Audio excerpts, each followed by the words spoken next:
What is up, you guys, and welcome to the Upper 90 YouTube soccer channel where we talk about soccer, aka football. Today, I want to talk about the Premier League in general, week 38, and what's to come from the next Premier season. Now, if you're under a rock, the last game happened yesterday in the Premier League, week 38, for all the teams that played across the exact same time.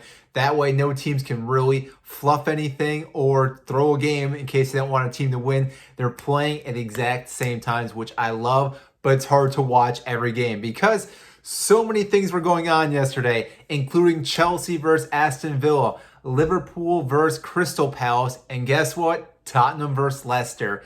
Now, if you watched my last video where I talked about who's going to finish in the top four, I had predicted that what was going to happen. Obviously, Manchester City, United 1 and 2. Third and fourth, I said was up in the air. It could go either Liverpool, Chelsea, or Leicester City. I had a feeling that Liverpool was going to be in the top four because they were playing Crystal Palace and they were going to win that match. I didn't see them losing, so therefore I thought they were going to be in. And then Leicester and Chelsea were the two main teams I was talking about.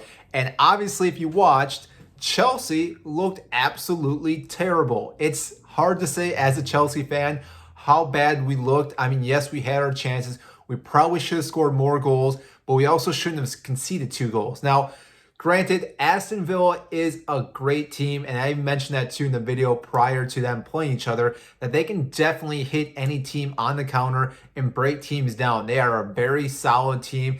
And Jack Grealish, I don't think he gets enough recognition for the amount of energy, strength, leadership, everything that he offers to Aston Villa, because when he was not there with his injury, the team was definitely going downhill like this. But when the last 2 games, they've come back and they've been able to just take down other teams. And if he can stay healthy, and if Aston Villa can actually pick up some more players over this course of the summer window transfer, they could definitely be a team that could be in contention for the top table. Again, that's if they don't have any injuries, because if they can keep Oli Watkins, they can keep Jack Grealish.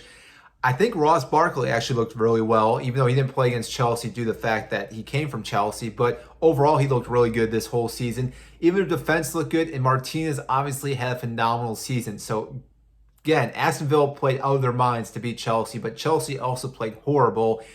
And it's just one of those recurring things that we think this team is going to look so well, but the fact is we look great on paper, but when we play, things just don't seem to connect. And I'm not sure if that's because Tuchel is tinkering with the team all the time, trying to get the right players in the right position. It's always hard to say, but one thing's for sure is that our top guys are not scoring the way that they should. And now I think with the upcoming summer, that is one thing that we're really going to have to focus on. Obviously, we bought and paid a lot for Timo Werner, but it seems that he's not the main up top kind of guy. He's more been playing on the wing itself, on that left wing or right wing, which I think is okay because, again, he did contribute a lot to the goals this past season. So I'm not saying he had a terrible season, but it could have been a lot better. And then obviously we have Kai Havertz, we have ZH out there too, but I think we need a big, strong player. Now there's, again, talks about Lukaku, some other players possibly, but I don't see us picking any of those guys. I hope that we maybe stick with our academic players. I think Tammy Abraham can still be a player that could really shine in the Chelsea squad, but it doesn't seem like that may happen. So again, we may have to look out to where we're going to go from there. But back to week 38. As you know, then Chelsea lost, so that would have dropped them down. But lo and behold, the one team that saves Chelsea's season happens to be Tottenham. The one team that you would think would, if they knew this was going to affect the way that Chelsea are going to go, would lose a game. But in reality, they also had to play to win because now they have a chance to still make Europa League now. But it's still surprising how bad Leicester have fallen down.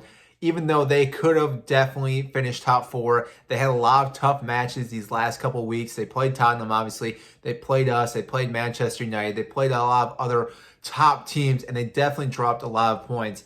And still shocking to know that they missed out on the top 4 again, back-to-back seasons.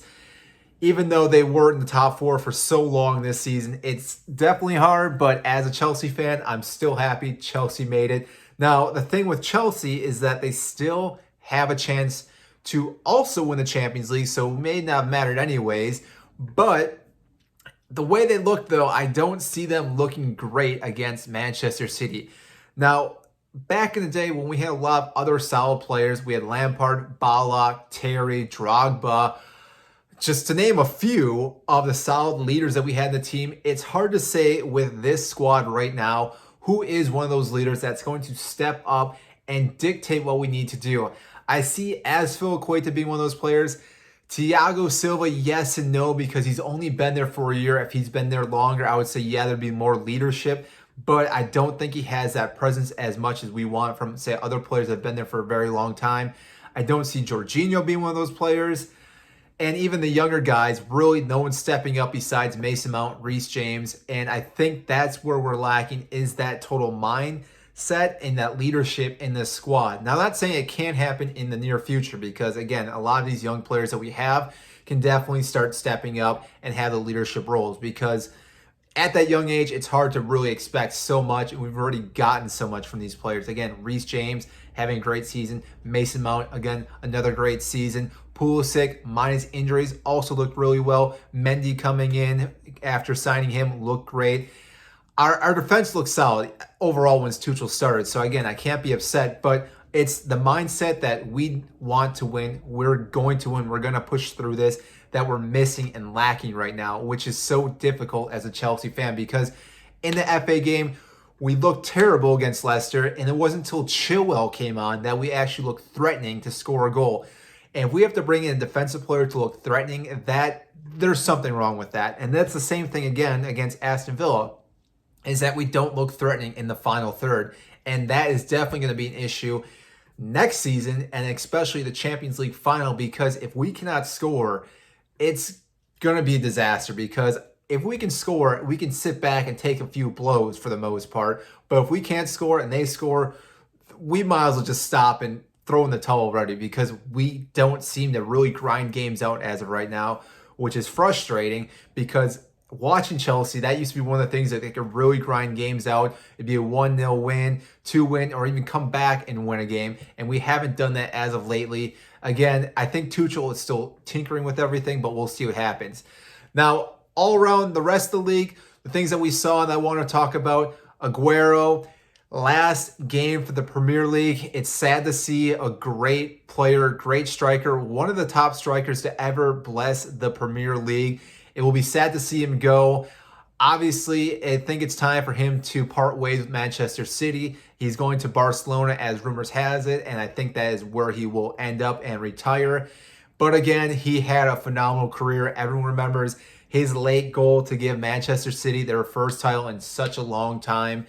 And that is a huge honor for them to give him a guard of honor for his last match. So again, farewell to him. Definitely will miss him in the Premier League. And along with that, Harry Kane had a phenomenal season again, being the top striker and top goal assist. So surprisingly, though, Tottenham had one of their worst seasons, yet they had one of the best players in the Premier League. And I would even argue that Son was probably in the top 5 this season, if not at least the top 10. And along with that, they got Lloris and Højbjerg, who all played phenomenal. But after those 4 players, Tottenham's team just sinks. It's terrible. And I feel so sorry for Harry Kane that it's not surprising that he wants to put in the transfer to go somewhere else. So we'll see where that goes. Fingers crossed, maybe Chelsea, but most likely not. So that's all I had today in this video. Obviously, we know who won. It was Manchester City. We knew who already got relegated before week 38, being Sheffield, being West Brom, and Fulham. It's sad to see them go. I am looking forward to next season with Norwich coming up. Again, I think they need to redeem themselves from the last time they were up in the Premier League, and I really think they'll be a great team to watch. In a future video, I definitely will talk about my predictions for the upcoming Premier League, but that won't be for a while. We got to talk about the Euros. We got to talk about Copa. We got a lot of other tournaments coming up before the Premier League starts. So if you like this video, make sure to like and subscribe. I greatly appreciate that. That means so much to me. Again, I love talking about soccer. I hope you enjoy these soccer videos that I make. Every now and then I go back and forth between the cartoons and my face talking. So hope you like both of them. If not, let me know down in the comments below. We'll see you next time.